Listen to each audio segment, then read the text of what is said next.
समझ गए ना आप? जिसको बहरा है, ऊंचा सुनने वाले बस कंडक्टर से, ऊंचा सुनने वाले बस कंडक्टर से ऊंचा सुनने वाले यात्री ने कहा, भाई साहब ये बस दिल्ली जाएगी? कंडक्टर ने कहा, नहीं ये बस तो दिल्ली जाएगी। अगली लाइन आएगी देखना। कंडक्टर ने कहा, नहीं ये बस तो दिल्ली जाएगी। यात्री ने कहा, हाँ साहब माफ करना, मैंने सोचा कि ये दिल्ली जाएगी। इसे कहते हैं व्यंग। एक आदमी का सगी पत्नी के साथ आराम से पति सो रहा कमरे में। हाँ सगी बताना पड़ता भाई, आजकल माहौल ऐसा ही है। मैं तो कंफर्म तो करा रहा हूँ सगी। अच्छा आप आ गए क्या? नमस्कार। हाँ हाँ पारिक साहब आ गए तो बस ठीक है। तो मैं पारिक साहब गारंटी दे रहा हूँ कि सगी पत्नी के सागे उसका पति सो रहा है और अचानक पत्नी नींद में चिल्लाई, भागो मेरे पति आ गए। और इतना सुनते ही उसी का पति खिड़की से कूद गया।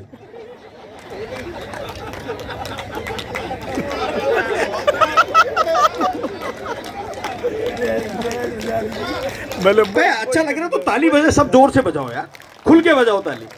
भाई सरदार जी को मैंने वापस बुलाया है तो सरदार जी मैं आपको पूरी तरह से तैयार करके भेजूंगा। हाँ। एक गांव छोटा सा, उस गांव में पहली बार कंवर साहब गए, जवाई साहब। गांव बहुत छोटा था दिनेश जी, इतना छोटा गांव था कि उसमें एक ही दुकान पान की, उसी पे रेडियो आता था, उसी पे अखबार आता था। तो कंवर साहब 15 दिन से उस गांव में रुके हुए थे। रोज सुबह जाते, अखबार पढ़ते, पान खाते। गांव का जो मनोरंजन देखो आप, वो दुकानदार पूछता है कंवर साहब को, बोले क्यों कंवर साहब हमारा गांव तो पसंद आ गया ना? तो कंवर साहब बोले जी गांव तो पसंद आ गया, पर आपके गांव में मनोरंजन का कोई साधन नहीं है। वो बोले सही कह रहे हो, एक था वो भी आप ले गए।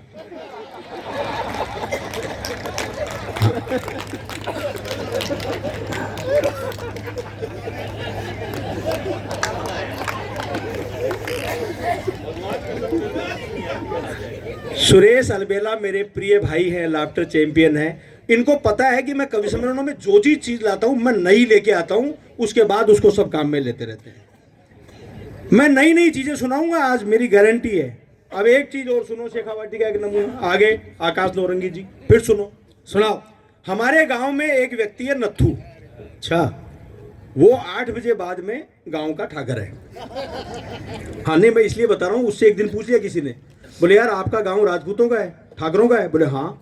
तो बोले आपका गांव का ठाकर कौन है? तो नत्थू बोला जी 8 बजे पहले तो कोई नहीं है, और 8 बजे बाद में किसी को टोक के देख लो, सारा ही गांव ठाकर है।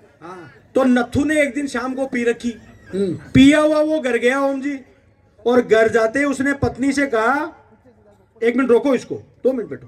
पत्नी से जाते ही नत्थू ने कहा, बैठो भाई साहब, नत्थू जी बैठो। नत्थू ने घर जाते ही पत्नी से कहा, बोले सुन रहे, आज रोटी देसी घी में चुपड़ी हुई होनी चाहिए। आज रोटी देसी घी में चुपड़ी हुई होनी चाहिए। पत्नी को आया गुस्सा, सरदार जी उसने उठाया बेलन और सीधा पति की तरफ फेंका, और पति का खोपड़ा यहां से खुल गया। नत्थू का सिर फूट गया। रात को तो दारू के नशे में सो गया। सुबह वो उठा और जैसे ही चौपासनी की तरफ जा रहा था तो रास्ते के अंदर 2 4 5 जज साहब जैसे समझदार लोग बैठे थे। उन्होंने पूछ लिया, बोले रे नत्थू? बोले हाँ ताऊ। बोले ये क्या हो गया? बोले ताऊ फूट गया। बोले बेटा फूट गया तो घी लगाओ। बोले ताऊ घी होता तो फूटता ही क्यों? भाई जोरदार तालियां हो जाए, ये नया एकदम। अब क्या भाई साहब वहीं चाय दोगे उनको? मेरी चाय रख दो, बचेगी तो आज यही पेमेंट है। कम से कम ये तो